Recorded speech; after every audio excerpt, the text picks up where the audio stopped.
Assalamualaikum warahmatullahi wabarakatuh. Alhamdulillahilladzi atana rahmah wal maghfirah wal ataqah.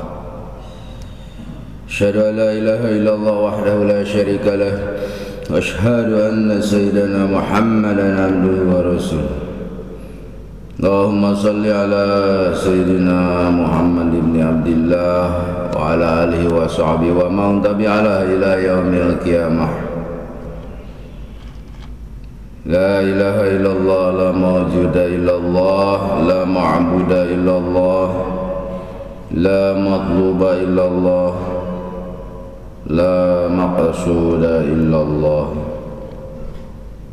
Bismillahirrahmanirrahim. Allah la haula wala quwata illa billah.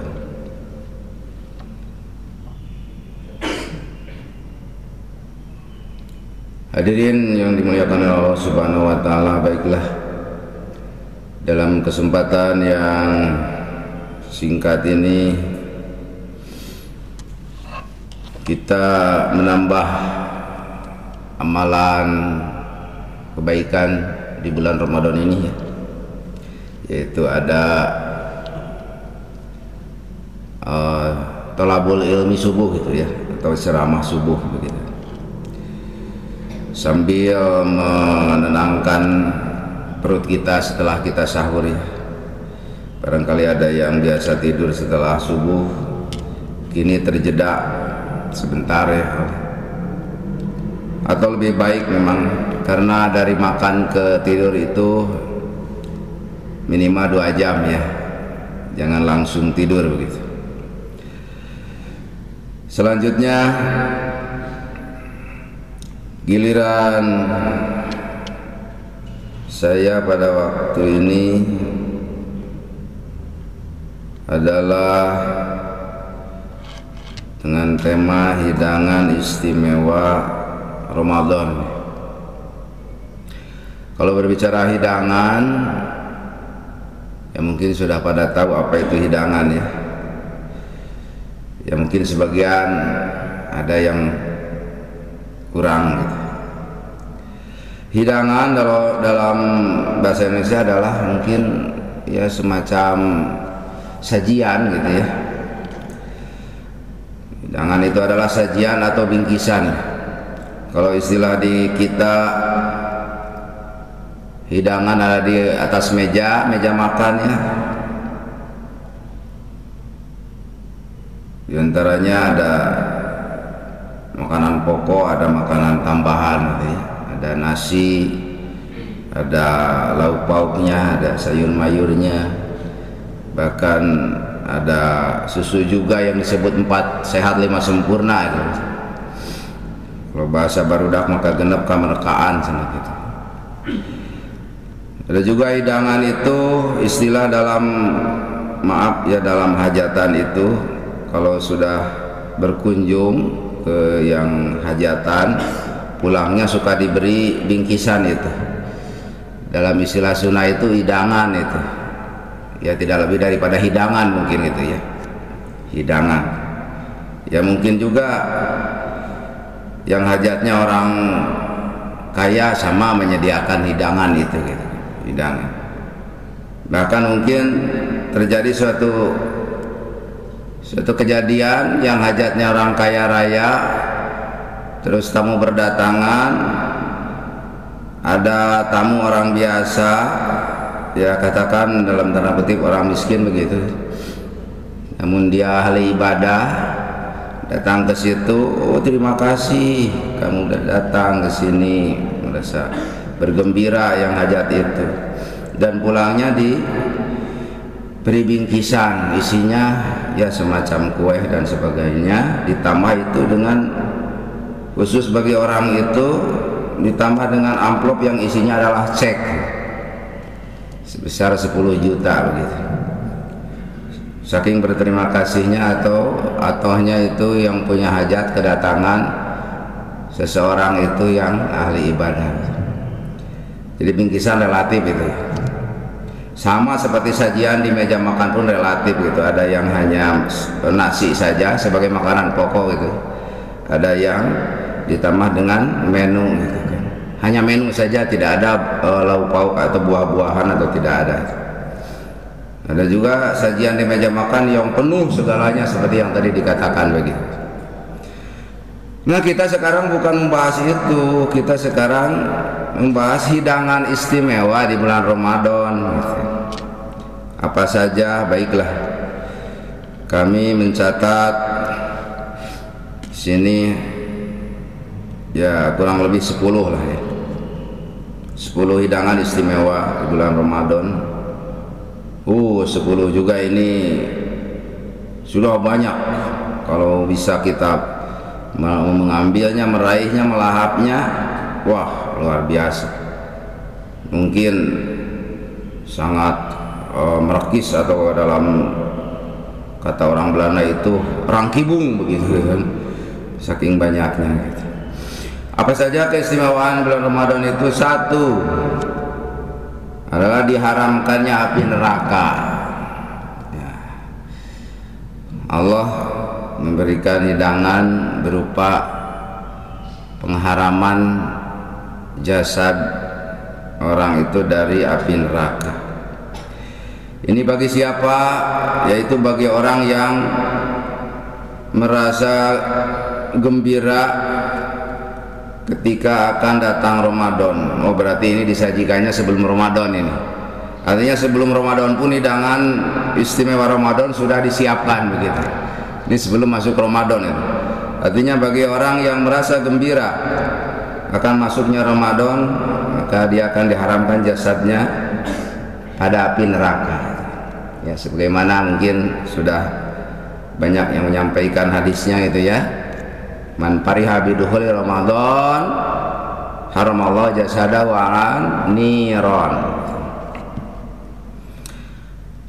Baiklah, yang kedua, amalan sunat diganjar wajib atau dinilai wajib gitu. Ya, yang biasa sunat itu dinilainya wajib, disetarakannya dengan amalan-amalan fardu atau ibadah fardu gitu.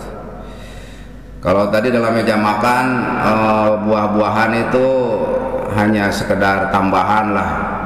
Kalau dalam ibadah itu sunatnya gitu kan. Yang pokoknya itu wajibnya, yang pokoknya itu nasinya gitu. Tapi kalau yang banyak uang mungkin itu ditambah dengan tambahan-tambahan buah-buahan.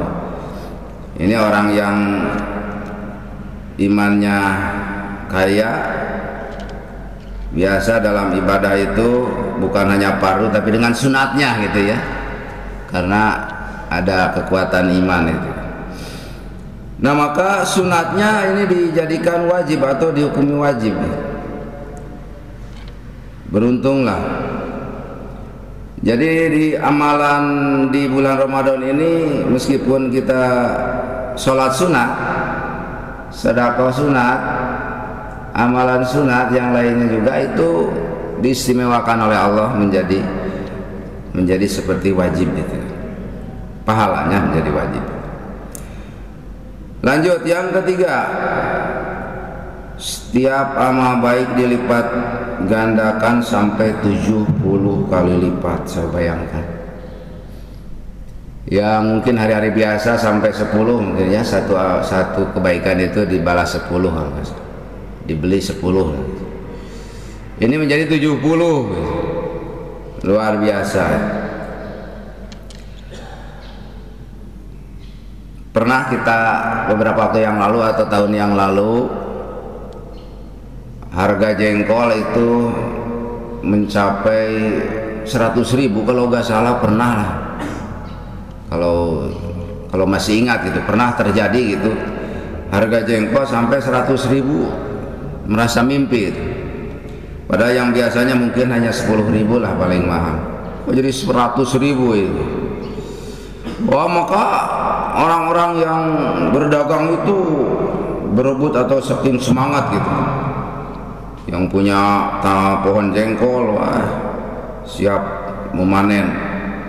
Yang dagangnya pun siap mencari kemana. Karena apa? Karena ini harganya menjadi 10 kali lipat itu, cecak pada 10 kali lipat itu. Bagaimana dengan 70 kali lipat, mungkin menjadi berapa itu? 700.000 ya. Wah, semangatnya. Nah, ini orang yang beriman, ini ada pembelian amal dari Allah sampai 70 kali lipat itu. Ya, seumpamanya biasa harga 10.000, ini menjadi 700.000 gitu. Ayo semangat, ayo kan gitu. Semangat. Ya, orang yang berjualan ketika harganya sedang mahal-mahalnya itu pasti akan lebih semangat gitu. Seperti bahasana kajian teuing berang peting dagang gitu kan, bakat keur kunaon, bakatku amal keur payu ya gitu. Atau naon, dagang harga keur unggul. Selanjutnya yang keempat adalah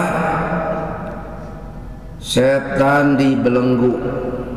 Mungkin sering mendengar itu ya, bulan puasa macam setannya dibarogod gitu kan. Banyak juga yang bertanya, kok geningan hayang we kana dosa, cenah hayang we kana loba kana maksiat, maling loba, rampok loba. Nah, ini bukan bohong setan dibelenggu, tapi aja kenapa begitu? Itu karena di diri manusia itu masih ada nafsu, yang dimana godaan manusia itu terdiri daripada dua ya, internal dan eksternal. Internal yaitu ada nafsu, dan eksternal adalah dari setan itu. Setannya sudah dibelenggu tapi masih ada nafsu pada diri manusia, maka nafsu itulah yang masih mendorong dia berbuat maksiat begitu. Atau setan sudah menerapkan sistem dalam jiwa, dalam hati orang itu gitu. Ya, kalau sistem sudah diterapkan di situ, setannya dibelenggu, berjalan tetap gitu langkah-langkah setan itu gitu. Ya, ibaratnya beginilah, ada seorang raja preman, maaf gitu ya, sedikit contoh agak jorok. Raja preman, anak buahnya banyak di mana-mana. Ketika raja premannya itu ditangkap di Bogor, ya katakanlah di penjara begitu, tapi anak buahnya masih merajalela gitu. Seperti itu gambarannya gitu.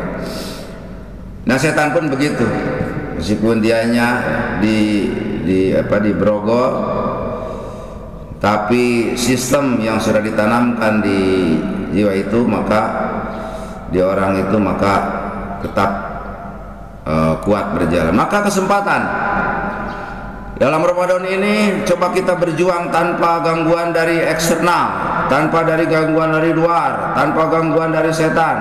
Kalau sebelumnya atau nanti di akhirat nanti akan menyalahkan bahwa saya terjerumus ini adalah karena setan, coba dalam Ramadan ini kita berjuang tanpa setan, kita beramal tanpa setan, kita menjauhi larangan Allah tanpa setan. Begitu.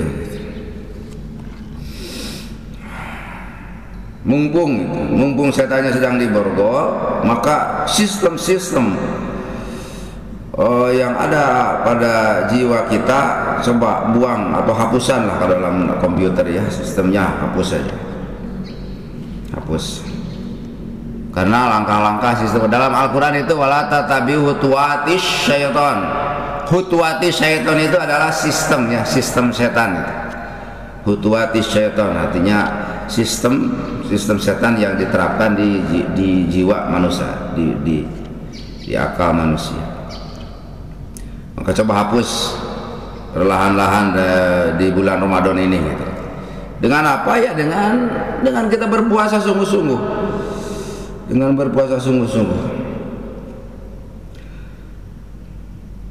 Baik, takut keburu ini, lanjutkan dulu. Nanti mana yang digaris bawahi dari 10 ini mungkin. Selanjutnya yang kelima, dirindukan bidadari surga. Oh, ini ada dalam satu keterangan, pada malam pertama Ramadan saja bidadari sudah merasakan ada semacam hembusan angin. Apa ini? Ini malam apa ini? Oh, ini malam tanggal 1 Ramadan, tanggal Ramadan. Maka bidadari-bidadari itu pada memohon pada Allah, ya Allah, jadikanlah orang yang berpuasa menjadi suami kami, gitu. Dirindukan oleh bidadari. Coba istilahnya pemaaf gitu ya, amun di alam dunia mati pati payu gitu kan ya. Yang boga hiji oge pemajikan terada menang esen neangan gitu. Kamu hayang nambah 2 atau 3 atau 4 gitu kan. Satu pati payu gitu. Masawan awun ngarindukeun awe oge gitu. Tapi ini dirindukan oleh bidadari yang cantiknya luar biasa. Masa tidak kangen, masa tidak merasa pede, merasa wah atau merasa apa gitu. Baik, kita lanjut. Yang keenam, kasih sayang Allah. Kasih sayang Allah ini terdapat pada 10 awal Ramadan ya. Sepertiga awal Ramadan, 10 hari awal Ramadan ini adalah hari-hari kasih sayang Allah. Artinya jika orang beriman itu mati di tanggal itu gitu, di tanggal 1 sampai tanggal 10, maka dia akan dimasukkan ke surga. Tinggal menunggu pembukaan surga nanti. Akan disimpan di Riyadul Jannah, di taman surga ya. Oh, kenapa bisa begitu? Ya karena orang yang berpuasa itu dirindukan surga itu kan. Karena kan ada ayat 4 yang dirindukan surga kan. Talil Quran wa ibdil lisan wa it'amul ji'an. Terus wasain di Ramadan. Orang yang berpuasa di bulan Ramadan dirindukan oleh surga. Artinya Allah sayang, Allah sangat kasih sayang terhadap orang yang beriman yang berpuasa di bulan Ramadan. Pas ujung hidupnya di tanggal itu, tanggal 1 sampai 10, maka dia akan masuk surga. Berbahagialah karena mendapat kasih sayang Allah. Terus yang ketujuh adalah ampunan Allah, dan disebut maghfirah ya. Ini terjadi pada 10 kedua ya, di tanggal sekarang mungkin ini tanggal 11 sampai 20 ya. Jadi ampunan Allah. Kalau mungkin yang ketujuh ini yang paling dominan ini. Kenapa? Karena ampunan adalah sesuatu hal yang paling mahal harganya, paling mahal harganya dibanding dengan harta masih mahal ampunan, dibanding dengan wanita pun masih mahal ampunan, dibanding dengan jabatan pun masih mahal ampunan. Percaya tidak, seorang yang akan dihukum, jangan hukum mati dulu lah, ya, hukum penjara saja, hukum penjara 15 tahun vonis hakim begitu. Waduh, dia menangis dan dia akan siap mengorbankan hartanya, bahkan bila perlu wanitanya, bahkan bila perlu jabatannya pun tidak apa-apa, asal dapat ampunan. Nah, itu asal dapat bebas dari hukuman, tidak tulus di penjara, biarlah harta ambil semuanya, yang penting itu. Saking mahalnya ampunan, saking mahalnya ampunan.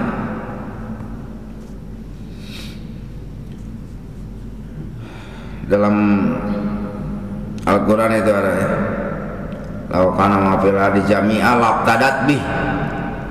Artinya orang yang telah meninggal terus dia dapat hukuman neraka karena dosanya,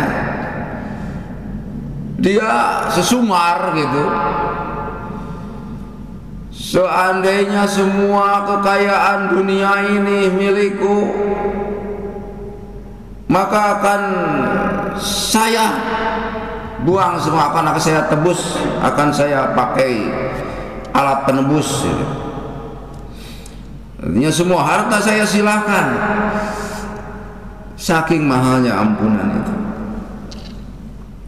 Nah, di bulan Ramadan ada ampunan dimurahkan oleh Allah. Asal apa? Ya asal berpuasa dengan sungguh-sungguh. Dalam hadisnya, man shoma ramadhana imanan wa ihtisaban ghufira lahu ma taqaddama min dzanbi. Siapa yang berpuasa dan sungguh-sungguh berpuasa karena Allah, maka akan diampuni dosanya.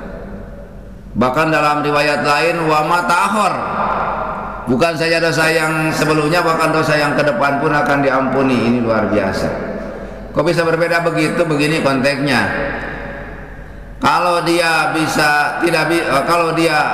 tidak mati di bulan Ramadan, terus hidup lagi di bulan Syawal Fitra Agung, terus dia berdosa lagi begitu, maka tetap dosa yang sebelum Ramadan itu diampuni begitu.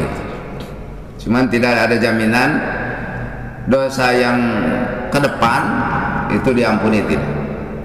Akan tetapi jika orang itu bisa menjaga dirinya, menjalankan pola hidupnya pas seperti waktu dia di bulan Ramadan, dia bisa beribadah, bisa menjaga diri dari hal-hal yang haram, maka ampunan akan terus berjalan ke depannya begitu. Nanti berkaitannya yang ketiga ini atau yang selanjutnya. Selanjutnya yang kedelapan adalah kemerdekaan dari siksa neraka atau atakoh atau itkun minanar, ya. Kemerdekaan dari api neraka. Kemerdekaan itu apa? Ya, merdeka artinya bebas. Kalau berbicara merdeka, siapapun pasti mau menginginkan. Bahkan dalam teks proklamasi, kemerdekaan adalah hak segala bangsa. Nah, saudara, bangsa manapun ingin merdeka, gitu. Karena merdeka mungkin suatu kehidupan yang bebas dari kekejaman, bebas dari penjajahan, bebas dari ikatan dan sebagainya. Kita saja merdeka dari penjajah, oh sudah begini atohnya, sudah pada bergembira, baru bebas dari penjajahan. Ini bebas dari api. Bayangkan seperti orang yang bisa bebas dari kebakaran itu, bagaimana atohnya begitu, bagaimana gembiranya gitu. Dibanding orang yang tidak selamat dari kebakaran itu, dia mati hangus di dalam gitu. Ya, sudah tidak terbayangkan lah bagaimana bergembira dan beruntungnya orang yang bisa dibebaskan dari api neraka. Nah, ini orang yang bagaimana? Ya, yang tadi, orang yang puasanya betul-betul mungkin itu, betul-betul lebih, ya kalau maaf ya, meskipun kita keberatan sudah berapa tahun kita berpuasa ya Ramadan, entah sudah di tingkat berapa, ini terutama penceramah sendiri jatuh bangun atau begitu capeknya atau beratnya untuk meningkatkan itu. Puasa itu kan ada 3 tingkatan kan, ada puasa am, puasa khos, ada puasa khawasil khawas gitu kan. Puasa am hanya menahan lapar dan haus, puasa khawas adalah orang yang berpuasa sambil bisa menjaga diri dari hal-hal yang diharamkan. Kalau puasa wasalawas adalah orang yang berpuasa dengan hatinya, begitu. Orang yang berpuasa sambil ma'rifat kepada Allah atau bertafakur kepada Allah. Nah, baiklah. Yang mendapatkan keistimewaan itqun minan nar adalah orang yang itu, yang dia benar-benar bertekad, saya ingin berpegang teguh terhadap amal ini, kebaikan ini, keteguhan iman ini sampai ajal datang. Lamun Islam tobat ya mah tobat mau ngarek sekali-kali deui. Neuk-neukeun meulah jantung cek paribasan. Moal sekali-kali deui nepi ka paeh oge. Berjanji. Maka orang itu baik mati setelah Ramadan malam takbiran maupun mati di bulan-bulan berikutnya, tahun berikutnya, dan dia konsisten dengan apa yang ditekadkannya, dia tidak mau terjun lagi ke dunia hitam atau ke arena maksiat sampai dia meninggal kapanpun atau meninggalnya kapanpun, maka insya Allah orang seperti ini akan mendapatkan itqun minan nar.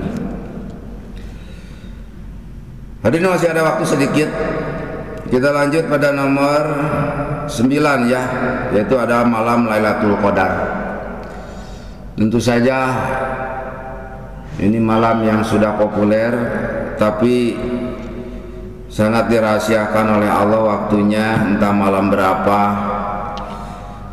Para ulama menganjurkan baiknya dari awal malam saja, dari awal Ramadan saja kita jaring atau kita tangkap.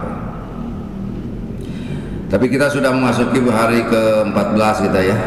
Masih ada setengah bulan lagi, nisfu sani ya, untuk kita mengintip Lailatul Qadar. Masih kita bisa. Lailatul Qadar tidak akan dijelaskan lebih panjang ya, karena mungkin bisa dijelaskan oleh yang lain atau mendengar dari yang lain. Malam 1000 bulan, artinya jika orang itu mendapatkan Lailatul Qadar itu sama dengan umurnya bertambah 1000 bulan sama dengan 84 tahun gitu. Artinya jika umur kita sekarang 30 tahun ditambah 80 tahun sama dengan 110 tahun, bayangkan. Malaikat pada kaget, nah ini orang usianya sudah 100 tahun lebih kok masih muda. Malaikat yang melihat itu, kelihatannya masih muda ini, padahal usianya sudah 110 tahun itu. Kok bisa 110 tahun?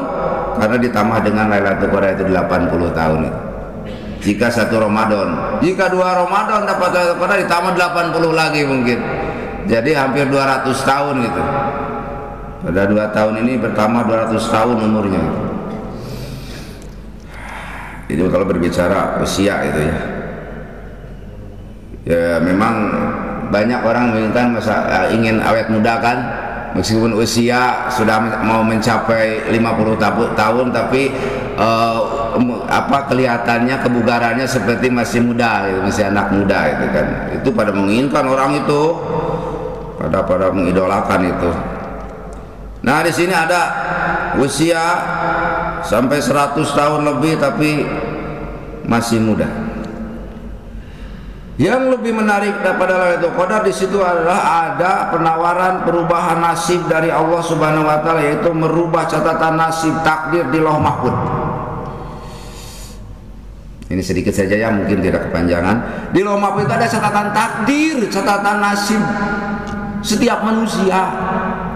Tapi Allah menjanjikan, ayo siapa yang mau merubah nasib untuk tahun ke depan, silakan di Lailatul Qadar itu.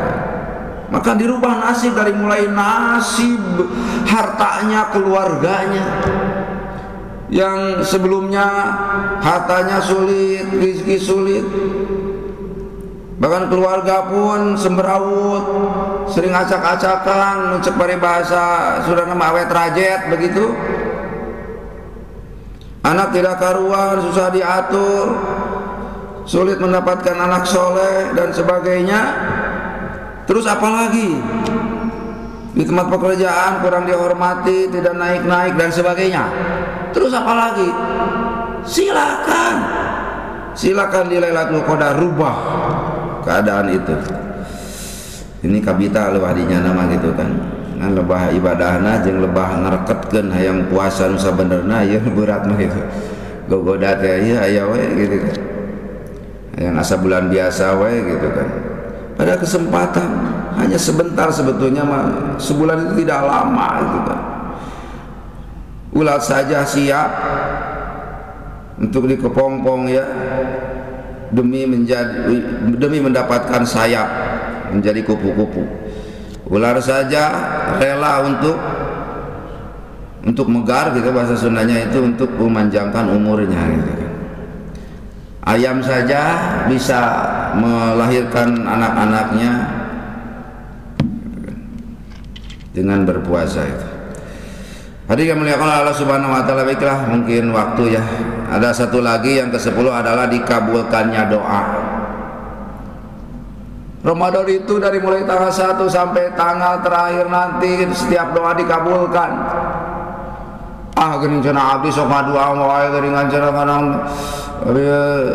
pas sawal hapi teh cenah ngorek ya kana kitu. Dengarkan, kabul doa itu ada 4 ya, mungkin sudah pada mendengar ya, secara singkat saja. 1, diberikan apa yang diminta itu kan, ini yang nomor mewah itu kan. Kedua, ada yang diberikan apa yang dipinta tapi waktunya agak lama, agak lambat, agak jeda waktu, ada jarak gitu. Yang ketiga, tidak diberikan apa yang dipinta tapi dosanya diampuni gitu, menjadi kiparat dosa begitu kan. Apakah tidak beruntung? Beruntung. Memang kita meminta minta naik jabatan umpamanya lagi. Naik jabatannya tidak naik tapi dosanya diampuni. Untung tidak? Untung yang tadi ampunan itu lebih berharga daripada jabatan. Yang keempat, isi kabul itu adalah diselamatkannya dari kecelakaan, seperti itulah gitu. Hari itu atau bulan Syawal itu atau bulan Hafid itu dia itu akan celaka. Maaf ya, naudzubillah, akan patah kakinya, akan patah tangannya dan sebagainya gitu kan. Tapi karena dia berdoa meminta naik jabatan di waktu Ramadan itu, jabatannya tidak naik tapi dia selamat, tidak jadi patah kakinya, tidak jadi kehilangan tangannya dan sebagainya. Apakah itu tidak beruntung? Ya beruntung. Itu masih berupa jenis kabul, jadi pengkabulan doa dari Allah Subhanahu wa taala. Ada yang berbahagia karena waktu gitu ya membatasi kita. Itulah yang bisa saya sampaikan. Yang paling penting kita menambah amal ibadah di Ramadan ini ya. Untuk saya bukan siapa-siapa ya, bukan siapa-siapa, hanya mendapatkan tugas saja dari pengurus masjid di sini ya. Kalau bertemu di jalan udah tahu ya ini ada Sajidin begitu ya. Kalau saya mungkin tidak mengenal satu persatu karena banyak ya. Lagi pula agak silau juga ini. Tapi kita saudara seiman seagama gitu ya. Kita ini dulur. Innamal mu'minuna ikhwatun. Bahwa kita ini saudara. Dan jika kita pernah berkumpul di jalan kebaikan, berpisah di jalan kebaikan, maka itu akan menjadi jalan syafaat. Ingat, orang ini pernah berkumpul membahas ilmu Allah, pernah berkumpul dalam kebaikan fisabilillah, maka ampunkanlah dia. Itu bisa saling menolong. Atau yang lebih ditolong mungkin saya, oh itu Pak Desa Jidin itu, mohon kesalahannya diampunkan, dia itu ya saudara kami, pernah berkumpul di Masjid Busdai ini. Ya seperti itu gambarannya begitu. Alhamdulillah kita bersyukur kepada Allah, bersyukur kita masih diberi umur, bersyukur kita masih diberi akal sehat, ya, kita bisa menangkap ilmu, belum pikun begitu, diberi akal sehat badan, bisa melangkah kaki ke sini sebelum ditingkuhan atau sebelum lumpuh, dan bersyukur atas mata dan telinga ini masih bisa melihat dan mendengar, belum pakai alat dan sebagainya, dan bersyukur atas segala nikmat yang tidak bisa kita bahas satu persatu. Sekian saja. Wal aqu minkum wallahul muwaffiq ila aqwamit thoriq. Assalamualaikum warahmatullahi taala wabarakatuh.